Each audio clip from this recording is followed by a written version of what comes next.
बिस्मिल्लाहिर्रहमानिर्रहीम। स्टूडेंट्स, आज हम जो टॉपिक डिस्कस करने जा रहे हैं वो टॉपिक हमारा है इक्वेशंस ऑफ मोशन के रिलेटेड। यहाँ पे हम वो इक्वेशंस ऑफ मोशन डिस्कस करेंगे जो कि एक यूनिफॉर्मली एक्सेलरेटेड बॉडीज़ के लिए हम लोग फिज़िक्स के अंदर इस्तेमाल करते हैं। यूनिफॉर्मली एक्सेलरेटेड बॉडीज़ हमारे पास उसके बारे में हम लोग ऑलरेडी इन पिछले लेक्चर्स के अंदर डिस्कस कर चुके हैं कि यूनिफॉर्म एक्सेलरेशन क्या होता है। Uniform acceleration mean equal intervals के बाद जब हम वेरिएशन इन एक्सेलरेशन देखते हैं तो या वेरिएशन इन वेलोसिटी जब हम लोग देखते हैं तो कि इक्वल फुटिंग्स के ऊपर उसके अंदर वेरिएशन या इंक्रीमेंट या डिक्रीमेंट आ रहा होता है। मीन्स उसके ऊपर जो ओवरऑल इफेक्ट रहता है मोशन के ऊपर वो इतना इफेक्ट उसके ऊपर जो है वो क्लियर इसके ऊपर इतना ज़्यादा इफेक्ट नहीं होता। ठीक है, अब यहाँ पे हम यूनिफॉर्मली एक्सेलरेटेड बॉडीज़ के लिए कुछ इक्वेशंस डिस्कस करने जा रहे हैं। ये इक्वेशंस ऑफ मोशन वो इक्वेशंस हैं जिनके साथ फर्स्ट ऑफ ऑल आपको जो इंट्रो हुआ था वो उस वक्त हुआ था जब आप लोग 9th क्लास के अंदर फिजिक्स डिस्कस कर रहे थे and you are discussing the chapter number 2 or 3 that was about the motion and force. वहाँ भी आपने मोशन और फोर्स का जब एक चैप्टर डिस्कस किया था तो उसी के अंदर आपने इक्वेशंस ऑफ मोशन डील की थी। इक्वेशंस ऑफ मोशन बेसिकली हमारे पास जो है वो तीन बेसिक इक्वेशंस ऑफ मोशन है, इनमें V F is equal to V I plus A T. Keep in mind कि यहाँ पे हमारे पास जो दो तीन टर्म्स इस्तेमाल हो रही हैं उसमें से वी एफ हमारे पास जो आती है this is called final velocity, V I is known as initial velocity, acceleration A represents the acceleration of the object at any instant when it is moving with the velocity from Vi to Vf, and T is the time of travel, time taken by the object in order to attain the velocity from Vi to Vf। Initial velocity से लेकर final velocity gain करने तक during the motion during its flight उसने जो time लिया है वो time हमारे पास सिंपल T के साथ रिप्रेजेंट किया जा रहा है। And another thing is S which is known as the distance travelled by the object in time t with acceleration a by starting this motion with velocity vi until it attains the velocity vf। First of all हमारे पास जो equation है first equation of motion that is known as that is V F is equal to V I plus A T. यहाँ पे जो कि अब हमने उस 9th क्लास के अंदर आप लोगों को डायमेंशनल एनालिसिस आपने डिस्कस नहीं किया था, you are unaware of the dimensions. लेकिन यहाँ पे चूँकि हम फर्स्ट चैप्टर के अंदर डायमेंशंस को डिस्कस कर चुके हैं तो यहाँ पे हम ये देखेंगे कि जो हमारे पास इक्वेशंस आ रही हैं इन इक्वेशंस के अंदर हर टर्म की जो डायमेंशन आती है वो डायमेंशन सेम आएगी हमेशा। कीप इन माइंड कि फिजिक्स के अंदर जो भी इक्वेशन लिखी जाती है उन इक्वेशन के अंदर कोई टर्म्स प्लस माइनस हो रही हैं उनकी या इक्वेशन के दोनों साइड पे कोई टर्म्स हैं तो उनकी इक्वेशंस की डायमेंशंस हमेशा सेम होनी चाहिए। अगर उनकी डायमेंशन सेम आएंगी इन दैट केस हम उस टर्म को या उस रिलेशन को हम लोग इक्वेशन का नाम दे सकते हैं, otherwise that will not be an equation. ठीक है, अब यहाँ पे वी एफ हमारे पास वेलोसिटी की डायमेंशन रिप्रेजेंट कर रहा है। दूसरी साइड पे चले जाएं तो वी आई इनिशियल वेलोसिटी है, ये भी डायमेंशन वेलोसिटी की शो कर रहा है। यहाँ पे एक्सेलरेशन इनटू टाइम है, एक्सेलरेशन होता है velocity divided by the time, dimension of velocity divided by the time dimension multiply by the time dimension. तो यहाँ पे टाइम की डायमेंशन जब कट आउट होगी तो रिमेनिंग रिजल्ट के तौर पे हमें जो डायमेंशन मिलने वाली है वो डायमेंशन अगेन वेलोसिटी की ही डायमेंशन होगी। तो याद रखिए कि जब भी कोई दो टर्म्स फिजिक्स के अंदर या साइंसेस के अंदर जब इक्वेशन लिखी जाती है तो उन टर्म्स के अंदर जब कोई टर्म्स आपस में ऐड या सब्ट्रैक्ट हो रही होती हैं तो both of those terms all of those terms should have the same dimension in order to get subtracted और एडेड इनटू ईच अदर। ठीक है, तो यहाँ पे देखें राइट साइड की डायमेंशन हमारे पास लेफ्ट साइड की डायमेंशन की इक्वलेंट आ जाती है। इट मींस कि this is a consistent equation. Chapter number 1 के न्यूमेरिकल प्रॉब्लम्स के अंदर और शॉर्ट क्वेश्चन के अंदर हमने देखा था कि वहाँ पे हमने कुछ इक्वेशन की डायमेंशन निकाल के चेक की थी कि लेफ्ट साइड की डायमेंशन और राइट साइड की डायमेंशन आपस में कैसी आती हैं। ठीक है, यहाँ पे इन इक्वेशन की डायमेंशन निकालना ये आप लोगों की एक असाइनमेंट है जो आप लोग जब इस लेक्चर को देखेंगे इसको आप लोग सॉल्व करेंगे तो आपने इनकी डायमेंशन निकालनी है और डायमेंशन निकालने you have to send that dimension of all of these three equations. ठीक है, second equation S is equal to V I T plus half A T square. इस साइड पे हमारे पास डिस्टेंस आ रहा है, एस डिस्टेंस है जिसकी डायमेंशन लेंथ की डायमेंशन आ रही है। थोड़ा सा हम इसको यहाँ पे ओवरव्यू करते हैं कि हमारे पास जो राइट साइड पे टर्म्स आ रही हैं क्या उन टर्म्स के अंदर जो डायमेंशन है वो किस तरह की डायमेंशन आती हैं। जहाँ पे हमारे पास आ रहा है velocity multiply by the time. Velocity होती है distance divided by time, means velocity की डायमेंशन अगर हम लोग लिखते हैं तो डायमेंशन हमारे पास आती है length, dimension of length divided by the dimension of time multiply by the dimension of time. Time की डायमेंशन के साथ डिवाइड भी किया जा रहा है और मल्टीप्लाई भी किया जा रहा है, तो टी और टी की डायमेंशन कट आउट होकर रिजल्ट के तौर पे डायमेंशन हमें सिर्फ लेंथ की डायमेंशन मिलेगी। सिमिलरली यहाँ पे एक्सेलरेशन को अगर हम डिस्टेंस की फॉर्म में कन्वर्ट करें, एक्सेलरेशन होता है वेलोसिटी ओवर टाइम, फिर वेलोसिटी की जगह हम लगा देते हैं डिस्टेंस ओवर टाइम, तो ये हमारे पास आ जाएगा डिस्टेंस ओवर टाइम स्क्वायर बन जाएगा। Mean dimension of length divided by the dimension of time square. Time square की डायमेंशन के साथ यहाँ पे डिवाइड किया जा रहा है, तो शायद ही टाइम स्क्वायर की डायमेंशन मल्टीप्लाई भी हो रही है, so T square cut out होकर रिजल्ट के तौर पे हमें डायमेंशन लेंथ की ही रिटेन रहेगी। सो हमें पता है कि डायमेंशन के केस में जब हम कोई टर्म्स आपस में ऐड अप करते हैं, for example length dimension plus length dimension, it gives us the two times the dimension of length. इसमें जो 2 एक आ रहा है it is a constant number, तो जब हम डायमेंशन लिखते हैं तो डायमेंशन में हम लोग कांस्टेंट को रिलीव कर देते हैं, स्किप कर देते हैं, तो length dimension will be equal to simply the dimension of length. It means कि ऑरली जब हम इसको ऑब्जर्व कर रहे हैं तो यहाँ पे हमें इसकी दोनों साइड्स की डायमेंशन जो मिल रही है वो एक्जैक्टली सेम डायमेंशन मिल रही है। जो वे मैंने आपको यहाँ पे एक्सप्लेन किया है, you have to write all of this terms, left side की डायमेंशन निकालेंगे, फिर राइट साइड की डायमेंशन निकालेंगे, and you have to prove both of those dimension equal to each other. जब आपने ये लेक्चर देखना है तो लेक्चर देखने के बाद जब आपने इसको सॉल्व करना है, हैंड रिटन आपने इसको प्रिपेयर करना है, तो आपने इन तीनों इक्वेशंस की डायमेंशन निकालनी है और निकाल के आपने मुझे सेंड करनी है। I will review all of those question which you will solve by your own self, ठीक है। Similarly third equation of motion 2s equals to v of square minus vi square.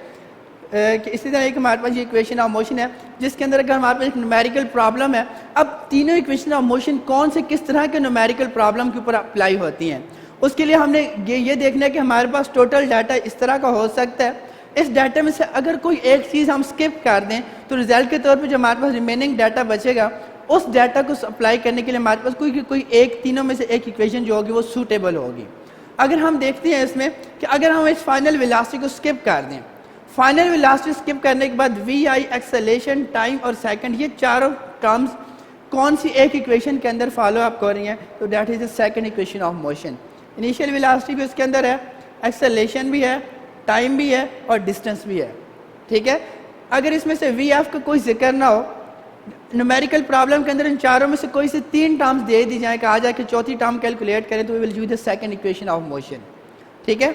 Similarly अगर हम यहाँ पे acceleration को skip कर देते हैं, एक्सेलरेशन को स्किप करें तो हमारे पास कौन सी इक्वेशन अप्लाई होगी, इक्वेशन स्किप कर, एक्सेलरेशन इसके अंदर भी आ रहा है, इसके अंदर भी आ रहा है, इसके अंदर भी आ रहा है, तीनों टर्म में से इक्वेशन में से कोई भी एक इक्वेशन हम लोग वहाँ पे अप्लाई कर सकते हैं। अगर हम टाइम को स्किप कर दें, बाकी डाटा हमें गिवन हो, तो S A V I V F, तो हम third equation of motion apply करेंगे, टाइम का कोई इसके अंदर इन्वॉल्वमेंट ना हो, और टाइम के अलावा बाकी इन चारों टर्म्स में से कोई सी एक टर्म मिसिंग हो, तो जो रिमेनिंग 3 टर्म्स होगी उनको यूज़ करके हम लोग थर्ड इक्वेशन के अंदर वहाँ से हम चौथी टर्म कैलकुलेट कर सकते हैं।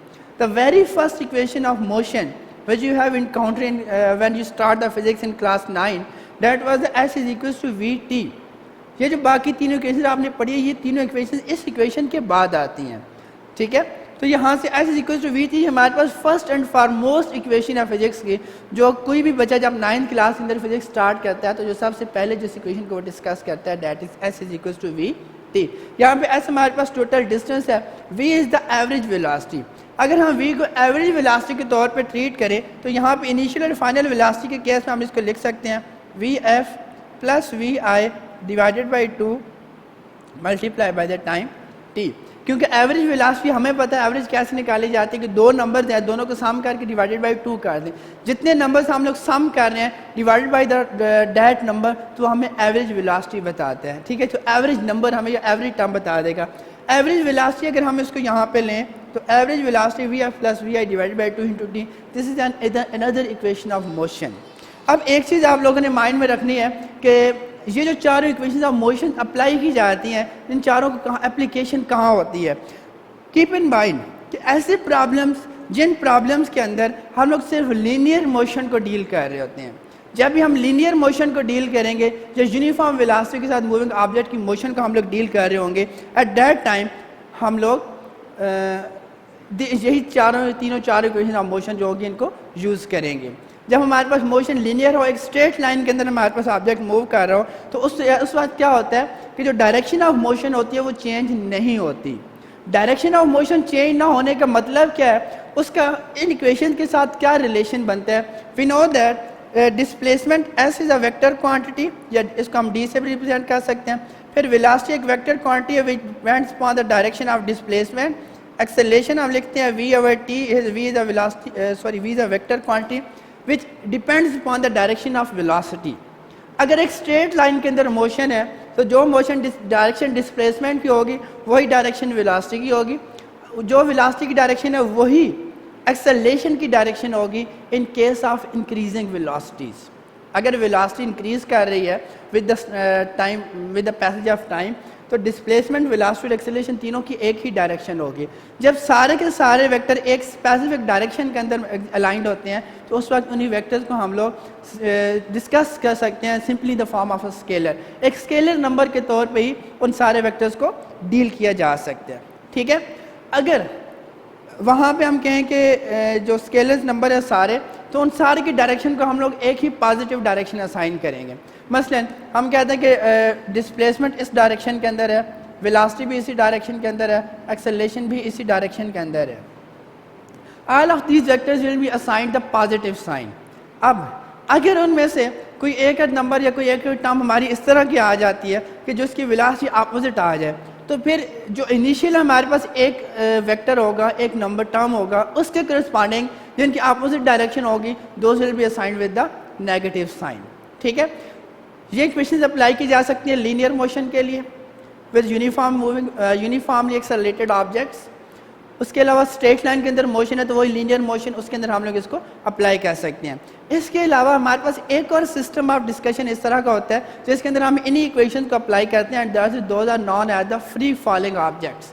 फ्री फॉलिंग ऑब्जेक्ट्स का क्या मतलब कंसेप्ट है कि कोई भी ऑब्जेक्ट उसको आप लोग होल्ड करते हैं in space at any point near the surface of earth. Near the surface of earth, in other words हम ये कह सकते हैं in the gravitational field of the earth. Earth के ग्रेविटेशनल फील्ड के अंदर जब हम किसी भी ऑब्जेक्ट को रिलीज करते हैं without any application of external force, तो उस एक्सटर्नल फोर्स को रिमूवल होते ही उसके ऊपर सिर्फ एक फोर्स एक्ट कर रही होगी, that is the force which is known as the weight of the object. और उसका जो वेट एक्ट करता है, that weight act due to the force of gravity, gravitation की वजह से एक्ट करता है। तो वो जब डाउनवर्ड मूव कर रहा होता है, डाउनवर्ड मोशन के दौरान, उस वक्त हम लोग ऑब्जेक्ट की मोशन को डिस्कस करना चाहें तो we can use these 3 or 4 equation to discuss the concept, to discuss the motion of that object. उस ऑब्जेक्ट की मोशन को डिस्कस करने के लिए हम लोग उस वक्त भी फ्री फॉलिंग ऑब्जेक्ट के लिए भी हम यही इक्वेशन डील करते हैं।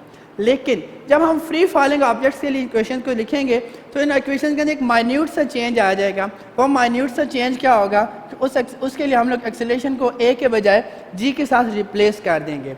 Means for free falling objects जो एक्सेलरेशन ए होगा वो रिप्लेस हो जाएगा जी से। जैसे हम उसको जी से रिप्लेस करेंगे तो ये सारी इक्वेशन चेंज होंगी। चेंज होकर हमारे पास आ जाएगा V F is equal to V I plus G T. Similarly S is equal to V I T plus half G T square and 2GS is equal V F square minus V I square. यहाँ पे initial velocity हमारे पास object की वो velocity होगी जो उसके highest point के ऊपर है, और वी एफ उसकी वो फाइनल वेलोसिटी होगी अगर वो ऑब्जेक्ट सीधा जाके अर्थ के साथ स्ट्राइक करता है तो just before striking the earth उसकी जो वेलोसिटी होगी उस वेलोसिटी को हम लोग फाइनल वेलोसिटी का नाम देंगे। ठीक है, तो ये हमारे पास वो इक्वेशंस हैं जिन इक्वेशन को हम लोग फ्री फॉलिंग ऑब्जेक्ट के लिए डील करते हैं। यहाँ पे हमारे पास जो टर्म जी यूज़ की जा रही है, this G is known as gravitational acceleration. Gravitational acceleration, it has the constant value on the surface of earth which is 9.8 meters per second square and its value varies with the altitude. Keep in mind कि जैसे जैसे हम height की तरफ जाते हैं, हम height attain करते हैं, तो हाइट अटेन करने के साथ साथ जो जी की वैल्यू होती है, जी की वैल्यू चेंज होती जाती है। And by attaining the height the value of G goes on decreasing. जैसे जैसे हम हाइट की तरफ जाते हैं ग्रेविटी, अर्थ की अट्रैक्शन जो होती है वो वीक होती जाती है। वीक होते होते अबाउट 30 किलोमीटर आर मोर वहाँ पे एक ऐसा पॉइंट आ जाता है जहाँ पे अर्थ की जो अट्रैक्शन होती है वो बिल्कुल ख़त्म हो जाती है। जब अर्थ की अट्रैक्शन ख़त्म हो जाती है तो हम कहते हैं कि वहाँ पे देयर इज़ नो ग्रेविटी। जब ग्रेविटी नहीं होगी तो करस्पॉन्डिंगली वहाँ पे ग्रेविटेशनल एक्सेलरेशन की वैल्यू करस्पॉन्डिंगली 0 हो जाएगी। ठीक है। तो with in the earth gravitational field, जब जैसे जैसे हाइट की तरफ जाते हैं ग्रेविटी वीक होती जाएगी, ग्रेविटेशनल एक्सेलरेशन की वैल्यू कम होती जाएगी। इसी तरह अगर हम डेप्थ की तरफ जा रहे हो, इनसाइड द अर्थ, हम लोग इसके सेंटर ऑफ अर्थ की तरफ जा रहे हो, जहाँ पे हम प्लाज्मोडियम फॉर्म की शेप के अंदर हमारे पास वहाँ पे मैटर एग्जिस्ट करता है, उस हम अर्थ के सेंटर की तरफ जा रहे हो तो वहाँ जाते हुए भी जी की वैल्यू जो होगी वो करस्पॉन्डिंगली डिक्रीज होती जाएगी।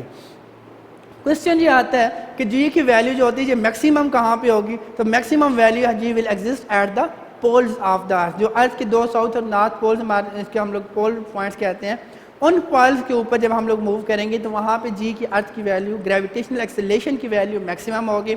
All the other points will show the decreased value of the gravitational acceleration. और सरफेस ऑफ अर्थ के ऊपर जो एक नॉर्मल वैल्यू ली जाती है दैट इज 9.8 मीटर पर सेकेंड स्क्वायर। बिस्मिल्लाहिर्रहमानिर्रहीम। स्टूडेंट्स, आज हम अपने नेक्स्ट लेक्चर के अंदर जिन दो चीज़ों को डिस्कस करने जा रहे हैं, दो ज़्यादा इनर्शिया एंड मोमेंटम। इनर्शिया क्या होता है? इनर्शिया का भी हम जो न्यूटन्स लॉ डिस्कस किया था उसके अंदर हमने फोर्स का हमने कहा कि फोर्स जो अप्लाई की जाती है किसी भी ऑब्जेक्ट के ऊपर या उसकी वजह से एक ऑब्जेक्ट मूव करता है, ड्यूरिंग द मोशन उस ऑब्जेक्ट का जो एक्सेलरेशन है that is directly proportional to the force and is inversely related to the mass. तो वहाँ से देखा जाए तो एक ऑब्जेक्ट का जो मैस होता है बेसिकली वो ये डिसाइड करता है कि उस ऑब्जेक्ट को मूव करवाने के लिए या उसको स्टॉप करने के लिए हमें उसके ऊपर कितनी फोर्स लगानी पड़ेगी। या अगर ऑब्जेक्ट यूनिफॉर्म वेलोसिटी के साथ मूव कर रहा है तो हमने उसकी मोशन को, वेलोसिटी को इंक्रीज करना है या डिक्रीज करना है, तो how much force we have to apply.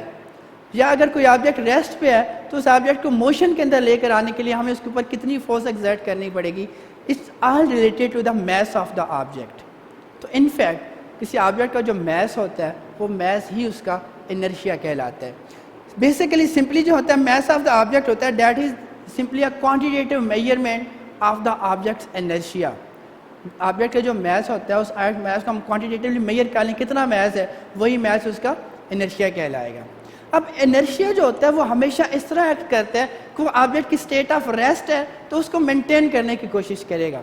अगर ऑब्जेक्ट यूनिफॉर्म वेलोसिटी के साथ मूव कर रहा है तो वही कोशिश करेगा कि वो ऑब्जेक्ट यूनिफॉर्म वेलोसिटी के साथ ही मूव करता रहे, उसकी इस वेलोसिटी के अंदर चेंज प्रोड्यूस ना हो। उसके लिए एक हम डेली लाइफ से अगर एग्जांपल लेने की कोशिश करें तो एग्जांपल किस तरह की होगी। फॉर एग्जांपल कि अब ड्राइविंग कार के अंदर आप लोग मूव कर रहे हैं तो ड्यूरिंग द मोशन जब आपकी कार एक्सेलरेट करती है तो एक्सेलरेशन के दौरान गाड़ी आगे की तरफ एक्सेलरेट करती है तो आपको एक बैकवर्ड पुश मिलता है।